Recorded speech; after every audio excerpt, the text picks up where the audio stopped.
May mga taong nagmahal sa maling panahon at maling paraan, at nanindigan sa salitang wala akong pakialam sa sasabihin ng iba. Basta masaya ako. Tama ba?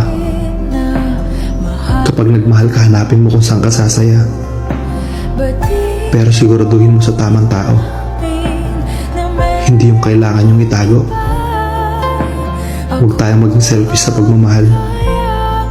At lalong hindi mo mahahanap ang totoong pagmamahal hanggat may nasasaktan kang tao. Huwag mong pilitin kunin ang bagay na hindi nakalaan para sa'yo.